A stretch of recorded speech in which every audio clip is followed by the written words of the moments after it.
नमस्कार, आपका स्वागत है। मैं हूं पंकज पंडित और आप देख रहे हैं समाचार फर्स्ट टू द पॉइंट। इस समय पूरे देश की नजरें मंडी लोकसभा क्षेत्र की ओर लगी है, क्योंकि यहाँ पे चुनाव बहुत रोमांचक है। क्योंकि यहाँ पे एक तरफ से बॉलीवुड की सिनेतारिका कंगना रनौत है, तो वहीं हिमाचल प्रदेश की राजनीति का जाना माना चेहरा विक्रमादित्य सिंह यहाँ पे चुनाव में उतरे हुए हैं।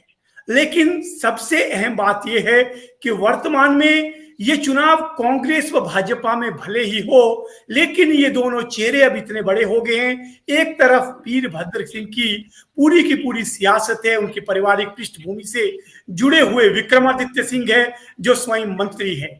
दूसरी तरफ कंगना रनौत है, ये वो चेहरा है जिसने ग्रामीण परिवेश से आकर के मुंबई में एक अलग पहचान बना दी है। कांग्रेस भाजपा से अलग हटकर जिस तरह से बयानों का दौर चला है, ये लड़ाई धीरे धीरे धीरे अब चेहरों की होती जा रही है।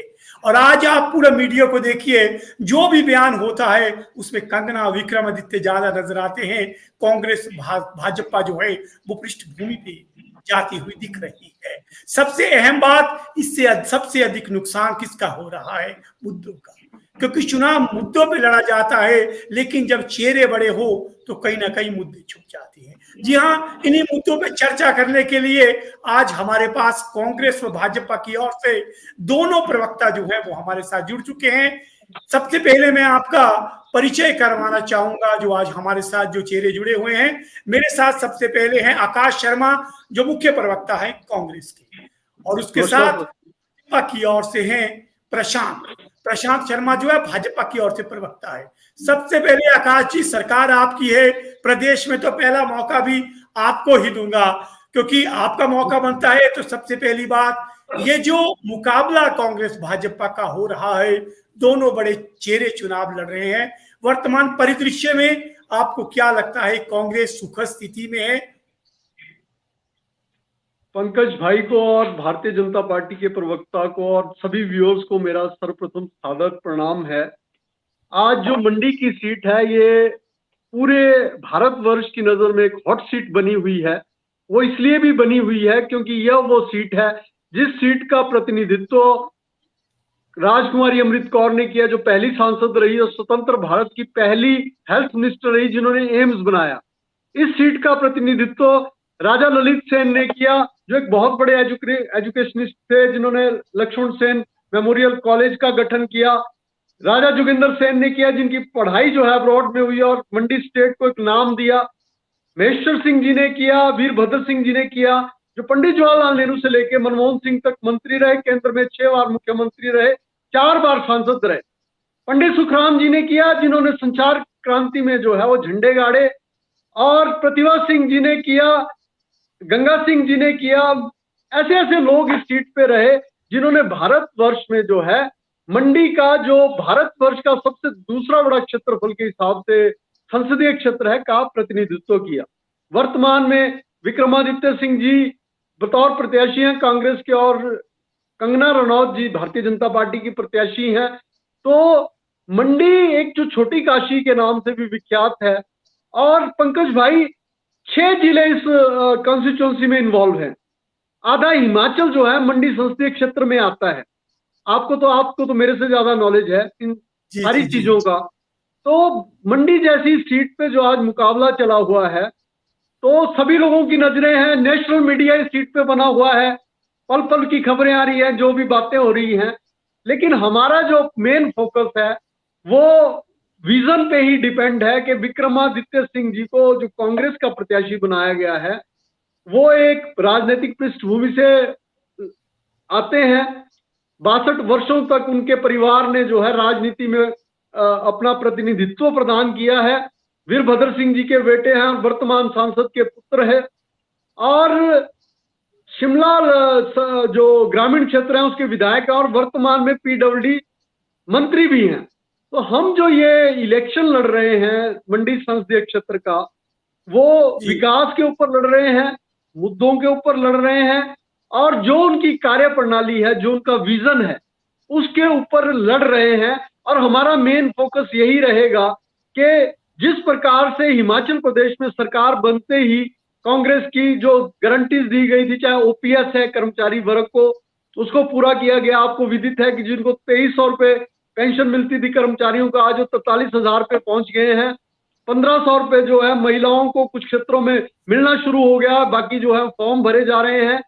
जो भी कांग्रेस ने वायदे चुनावों से पूर्व किए थे हिमाचल प्रदेश की जनता से, उन वायदों को पूरा करना, अपने विजन के ऊपर इस चुनाव को लड़ना और मतदाताओं को बताना कि हमारे कैंडिडेट की पृष्ठभूमि क्या है। वो पोस्ट ग्रेजुएट है, सनावर से उनकी शिक्षा दीक्षा हुई, उसके बाद वो सेंट स्टीफन कॉलेज से उन्होंने पोस्ट ग्रेजुएशन करी। और जो दूसरी तरफ प्रत्याशी है वो शायद 10वीं पास है या उससे ज्यादा क्या है, मुझे उसके बारे में ज्यादा नॉलेज नहीं है।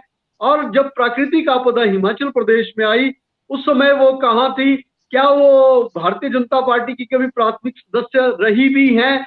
और भारतीय जनता पार्टी ने क्यों अपने कैडर को, क्यों उन्होंने ब्रिगेडियर साहब को, महेश्वर सिंह जी को, अजय राणा को और इतने कद्दावर नेता जो भारतीय जनता पार्टी के मंडी संसदीय क्षेत्र में मौजूद थे, उनको इग्नोर करते हुए एक अभिनेत्री को टिकट दिया, और जो उनके कोई कैडर बेस नहीं है और जो जिन्होंने कोई सदस्यता प्राप्त नहीं की है और जिनका कोई भी योगदान जो है सामाजिक क्षेत्र और राजनीतिक क्षेत्र में नहीं है, उनके परदादा सब्जू राम जो है वो कांग्रेस के विधायक रह चुके हैं, स्वतंत्रता सेनानी रह चुके हैं। और उन्होंने अपने बयानों में कहा कि 2014 में भारतवर्ष स्वतंत्र हुआ, तो ये उन्होंने अपनी पृष्ठभूमि को भी नकारा है। जी जी जी जी जी आकाश जी, मैं आपने पहले बयान में ही जो है वो लगभग पूरा लबोलबाब जो है वो कांग्रेस का पृष्ठभूमि से लेकर पूरा ही दे दिया। तो मुद्दों पे तो मैं अभी चलूंगा, जिन मुद्दों पे आप बात कर रहे थे निश्चित तौर पे क्रॉस क्वेश्चन भी आएंगे, क्योंकि ये जनता की अदालत है, यहाँ कुछ भी छुपा नहीं है। प्रशांत जी, भाजपा जो कुल मिलाकर के जयराम जैसा बड़ा चेहरा यहाँ पे है, और आपके सबसे ज्यादा कुल मिलाकर के कांग्रेस तो जिला मंडी में साफ ही है, और ऐसे हालात में आपको क्या लगता है कंगना के साथ भाजपा सुखद स्थिति में नजर आ रही है? पहले तो आपके सभी दर्शकों को, आपको और भाई आकाश जी को मेरा नमस्कार, चंद्रवंदना। ये बड़ी दुखद स्थिति है कि आपने चुनाव के बारे में बात की और आकाश भाई जी रानी और रजवाड़ों तक पहुंच गए।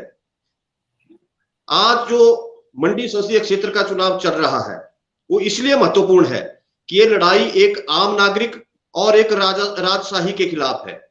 पिछले 10 वर्षों से जिस प्रकार से आदरणीय मोदी जी के नेतृत्व में केंद्र सरकार ने हर वर्ग का ख्याल रखा है, जो विकासात्मक योजनाएं पूरे देश और प्रदेश में, खासकर पूरे देश में जिस प्रकार से एक नेतृत्व जो है वो नरेंद्र मोदी जी ने भारतवर्ष को दिया है, आज उस नेतृत्व को आगे बढ़ाते हुए भारतीय जनता पार्टी का कार्यकर्ता लगातार उसके लिए मायने नहीं रखता कि प्रत्याशी कौन है।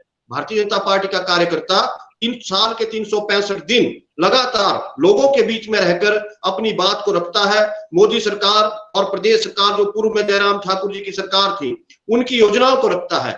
और हमारे लिए बड़ा ही सुखद समय है कि हम आज ऐसे समय में भारतीय जनता पार्टी के कार्यकर्ता हैं जब देश का नेतृत्व जो है वो नरेंद्र मोदी जी के हाथों में है। आज लगातार देश और प्रदेश की जनता का विश्वास लगातार मोदी जी के ऊपर है, क्योंकि उनके सामने कोई दिखता नहीं है। नेतृत्व की कमी जो है कांग्रेस पार्टी के ऊपर हावी है।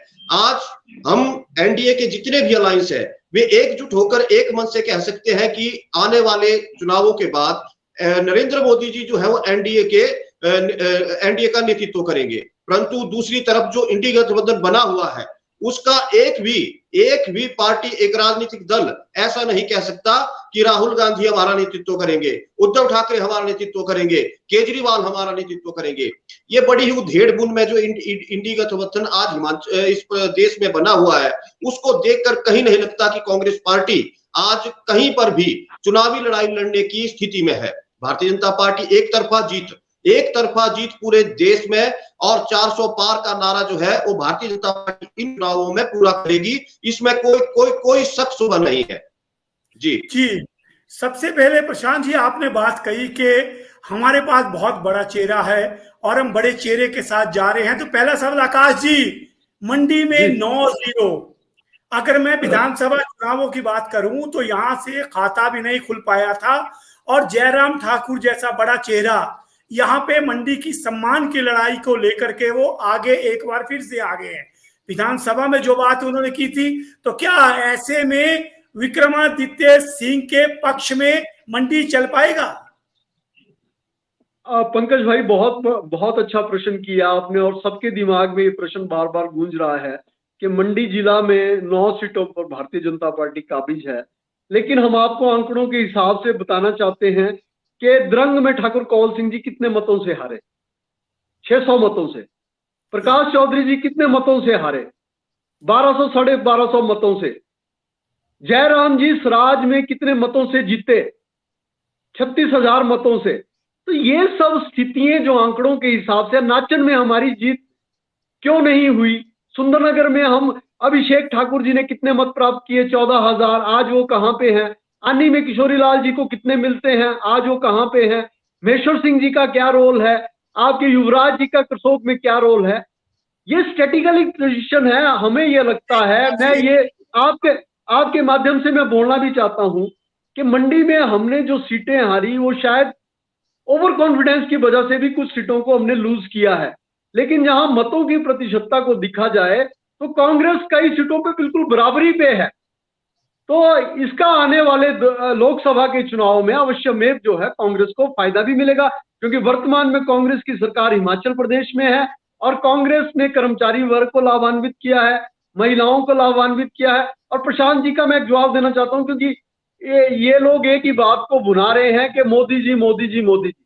मेरा अन्य चैनल में भी मैंने ये अनुरोध किया था कि आप कैंडिडेट क्यों खड़े कर रहे हैं? आप मोदी जी का फोटो ही लगा दीजिए सारे 400 सांसदों में, क्योंकि मोदी जी ही अगर हैं तो एमपी की जरूरत ही नहीं है।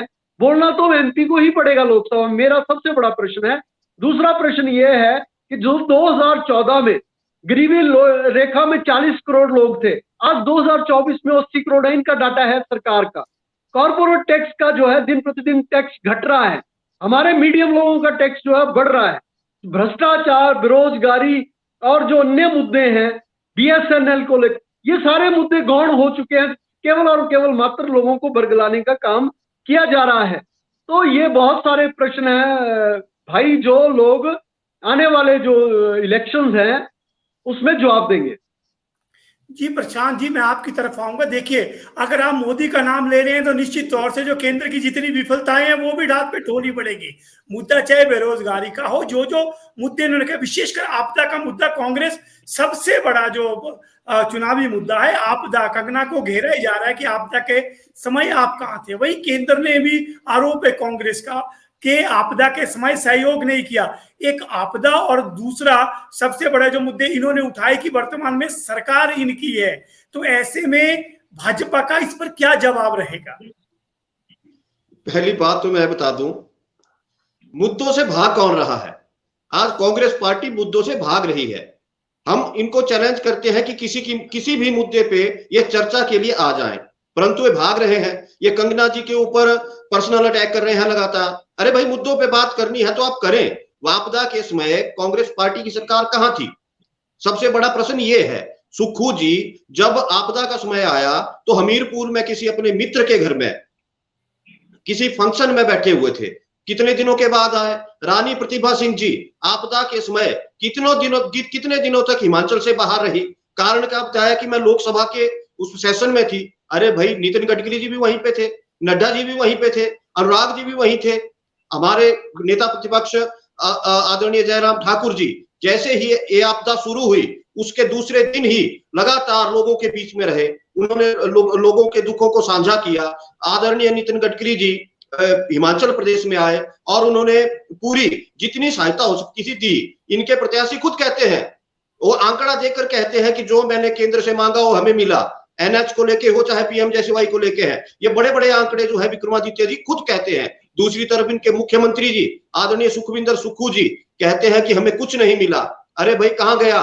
विधानसभा में उन्होंने खुद कहा कि हमें 19,000 करोड़ की केंद्रीय सहायता मिली। इन्होंने 25,000 करोड़ का कर्ज ले रखा है। अभी विदिन 15 महीनों के अंदर 257 करोड़ रुपए प्रदेश की जनता ने अपनी पाई दी है आपदा राहत कोष में। और उसके बाद 2000 करोड़ की अलग से आपदा में सहायता आई। ये 46,000 करोड़ की एक भारी भरकम रकम है, परंतु सुखविंदर सुक्खू जी उसका हिसाब देने से कतरा रहे हैं। भाई कहां गया है? लोगों को आपने 1500 से ज्यादा संस्थान बंद कर दिए, वहां पे आपने कुछ नहीं दिया। पेट्रोल डीजल के दामों में आपने भारी भरकम वृद्धि सरकार में आने के बाद की। एक्साइज पॉलिसी में आपने 40% की वृद्धि की। 10 रुपए पर शराब की बोतल आपने सेस लगाया। अरे भाई इतना पैसा आया कहां गया? आपदा के समय आपने कहा कि हमने 4500 करोड़ का एक कोष बना दिया, वो कोष है कहां? आपने कहा 7 लाख देंगे, मिला किसी को नहीं। कहा कि लोगों को किराया देंगे रहने के लिए घरों में, जिनके घर खो गए हैं, मिला किसी को नहीं। आपने कहा जिनकी जमीन खत्म हो गई है उनको जमीन देंगे, मिली किसी को नहीं। ये क्या मित्र मंडली में पैसा लुटाने के लिए सरकार बनी है क्या? रोजगार के नाम पे आपने 1 लाख की बात की थी, दिया एक को नहीं, ऊपर से आउटसोर्स के 10,000 कर्मचारियों को बाहर निकाल दिया। जो संस्थान रोजगार देता था उसको आपने बंद करवा दिया। अरे भाई सुक्खू जी कर क्या रहे हैं? ये समझ से बाहर हुआ जा रहा है भाई साहब। इसके ऊपर स्पष्टीकरण कांग्रेस पार्टी को देना है। जी प्रशांत जी, मैं आपकी बात से सहमत हूं कि पहले जो मुद्दे उठा रहे हैं उसका जवाब भले कांग्रेस देगी, लेकिन एक बात है, अगर यहाँ पे रोजगार का वादा है तो नरेंद्र मोदी ने भी 2 करोड़ रोजगार देने की बात की थी, जिसे कांग्रेस लगातार मुद्दा बना रही है। आकाश जी, ये जो आरोप आ रहे हैं कि केंद्र से लगातार सहायता मिली लेकिन उसके बावजूद पैसा कहाँ गया। दूसरा मुद्दा कि ये मित्रों की सरकार है, जो सबसे बड़ा आरोप लगता है, इस पर आपका क्या कहना है? भाई मैं प्रशांत भाई ने जो प्रश्न किए उनका सिलसिलेवार जवाब देना चाहता हूं। और जहां इन्होंने रोजगार की बात करी तो ऑन द रिकॉर्ड जो है इन 15 महीनों में 22,000 लोगों को रोजगार मिला। इन्होंने कहा कि सांसद प्रतिभा सिंह जी ने आपदा के दौरान क्या किया। ये भी मंडी में रहते हैं, मैं भी मंडी में रहता हूं। मैं इनको बताना चाहता हूं कि मंडी में नगर निगम इनकी है, भारतीय जनता पार्टी के पार्षद हैं, भारतीय जनता पार्टी का मेयर डिप्टी मेयर है। लेकिन एक जो भगवान शिव का मंदिर था पंचवक्तर महादेव, भारतीय जनता पार्टी की विधायक है यहाँ पे, वो मंदिर को जाने के लिए रास्ता इनसे नहीं बना।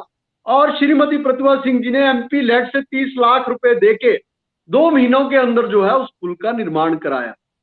एमपी लेड में जो है, मैं अभी रिकॉर्ड पे ही बैठा हूं, सिलसिलेवार जो है उन्होंने आनी, बंजार, द्रंग, करसोग, किन्नौर, मंडी सदर में जो है वो 44, 65 लाख, 57, 90 लाख, ये सारा ऑन द रिकॉर्ड है सर। मैं कोई गप्पे मारने में मैं विश्वास भी नहीं करता, मैं डॉक्यूमेंट्स के आधार पर ही डिबेट्स करता हूं। और इन्होंने बहुत अच्छे मुद्दे बताए कि प्रदेश सरकार ने क्या किया। हम केंद्र सरकार का धन्यवाद व्यक्त करते हैं, माननीय प्रधानमंत्री जी का धन्यवाद व्यक्त करते हैं कि इस आपदा की दृष्टि में उन्होंने हिमाचल प्रदेश की मदद की, लेकिन उन्होंने इसे राष्ट्रीय आपदा घोषित नहीं किया। श्रीमती प्रतिभा सिंह जी ने सब जो मेंबर ऑफ पार्लियामेंट थे राज्यसभा के, क्योंकि कांग्रेस की एक ही सांसद थी, वो सबसे लिखित तौर पे अनुरोध किया कि प्रधानमंत्री जी के पास चलिए। वो कोई नहीं गए, नड्डा जी भी नहीं गए, जबकि वो हिमाचल से ताल्लुक रखते थे और इतनी बड़ी पार्टी के अध्यक्ष थे। वो खुद अकेले माननीय प्रधानमंत्री जी से मिली। प्रधानमंत्री जी ने उन्होंने आश्वस्त किया कि मैं करूंगा। यदि ये राष्ट्रीय आपदा घोषित करते तो वर्ल्ड बैंक से पैसा आ जाना था और हिमाचल प्रदेश को कोई उसका ना इन सरकार को पड़ना था, ना हिमाचल प्रदेश को कुछ होना था, हिमाचल प्रदेश के काम भी हो जाने थे। और भाई ऑन द रिकॉर्ड जो है एक 35 करोड़ रुपए जो है मंडी जिला में ही आवंटित किया गया है। डीसी साहब की रिपोर्ट है, ये मेरी रिपोर्ट नहीं है। इतने लोगों को जमीन प्रदान की गई है। हमने जो 15 महीने में जो हमें समय मिला, लेकिन ये बहुत बड़ी आपदा थी। और कंगना जी का भी मैं ढूंढ रहा हूँ, इनको बोलता हूँ ढूंढ के दो कि उन्होंने वो भेजी है रिसिप्ट हिमाचल प्रदेश सरकार की, तो उसमें कांटा लगाया हो कि मेरे को अकाउंट ही नहीं मिल रहा है। तो आमिर खान जी ने 25 लाख रुपए दिए। हमारी तो बेटी है, हमारे कांग्रेस परिवार से संबंधित है, उसकी पृष्ठभूमि कांग्रेस की है। हम तो उसके खिलाफ मैं तो कुछ नहीं बोलूंगा, ना बोलने में मैं चाहूंगा कि मैं कुछ बोलूं। मैं तो बड़े क्लियर तौर पे इसको बोल रहा हूँ। हम तो उनका आदर सम्मान करते हैं, लेकिन हम जो है दो बड़े डॉक्यूमेंट्स पे ही बोलेंगे भाई। जी एक मिनट आकाश जी, शायद 2 आरोप आ रहे हैं। एक तो प्राकृतिक आपदा घोषित करने में भाजपा के सांसद साथ क्यों नहीं गए, दूसरा इन्होंने पंचवक्तर महादेव मंदिर का जो मुद्दा उठाया है। ये 2 मुद्दों पर भाजपा का क्या कहना है, आपका इस बारे में क्या पक्ष है? देखिए आकाश भाई, आंकड़े तो लेके आए, पर एक चिट्ठी सुखविंदर सुक्खू जी की और यूडी मिनिस्ट्री की रह गई कि जो नगर निगम को 8 करोड़ रुपए आया था उसको हेड किसने करवाया।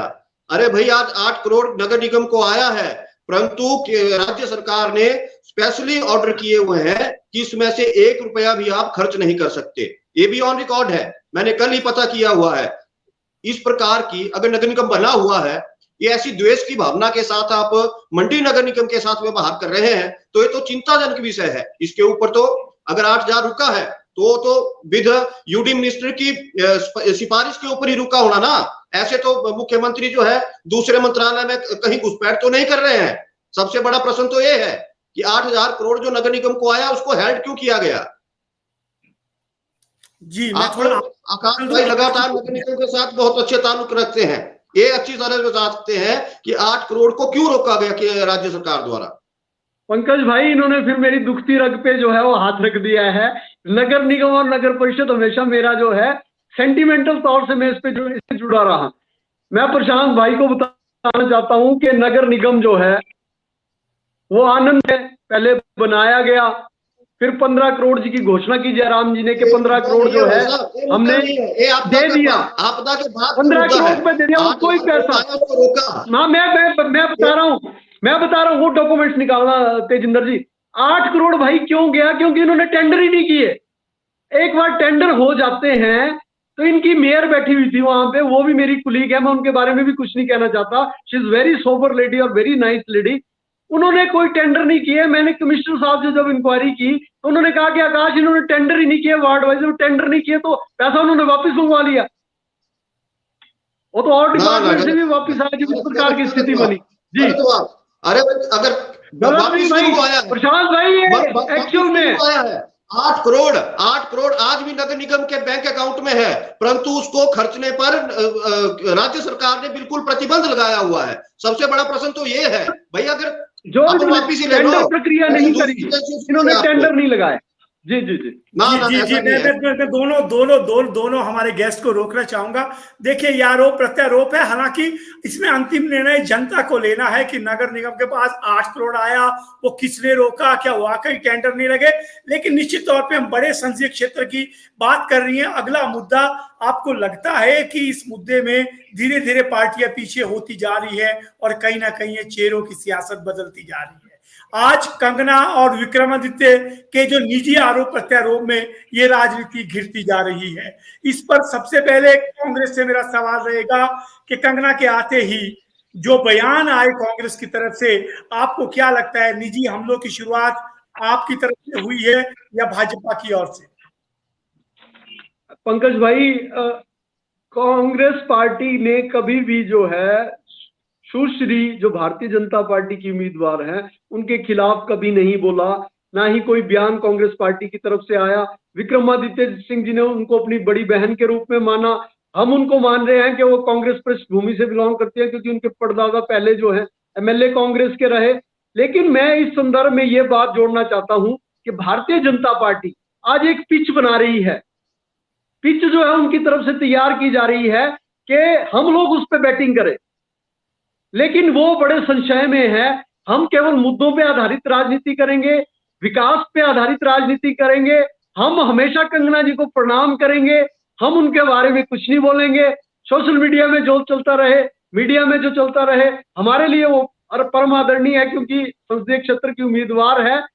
अतः जो भी पिच, जो भी क्राइटेरिया भारतीय जनता पार्टी के लोग हर डिबेट्स में बनाना चाहते हैं कि कांग्रेस के लोग हर कुछ बोलें और उसका उनको फायदा मिले, तो हमें नहीं लगता कि कोई भी कांग्रेस का प्रवक्ता या कांग्रेस पार्टी के उम्मीदवार या कांग्रेस पार्टी से कंसर्न आदमी जो है उनके खिलाफ कुछ भी बोलेगा। ये उनके व्यक्तिगत मामले हो सकते हैं। और इन्होंने जहां राजा रजवाड़ों की बात की, तो आज की डेट में जो कंगना जी की जो प्रॉपर्टी है वो शायद 2629 करोड़ जो मेरे पास डिटेल है उसके लगभग है। और जो हमारे प्रत्याशी है वो तो 3rd 4th पे भी नहीं आते उसके हिसाब से। तो आज की डेट में जिनके जो धनाटे हैं उनकी वैल्यूज ज्यादा है, अगर प्रॉपर्टी के हिसाब से भी देखा जाए। क्योंकि प्रशांत जी, ये जो आरोप भाजपा की ओर से लगातार कंगना जी लगा रहे हैं, लगातार कंगना जी का आरोप हमेशा रहता है कि रजवाड़ा शाही के खिलाफ तो महेश्वर सिंह, मंडी का राज परिवार और कई ऐसे रजवाड़ा शाही वाले लोग हैं जो भाजपा से जुड़े हैं। क्या आपको लगता है कि वर्तमान लोकतांत्रिक प्रक्रिया में जो लोकतांत्रिक तरीके से चुनकर आता है, क्या उस पर ऐसा आक्रमण करना जायज है? क्या महेश्वर सिंह रजवाड़ा शाही के प्रतीक है? क्या मंडी का राज परिवार जो हमेशा भाजपा के साथ चला, क्या आप उन्हें रजवाड़ा शाही का प्रतीक मानते हैं? जी नहीं, ऐसा नहीं है।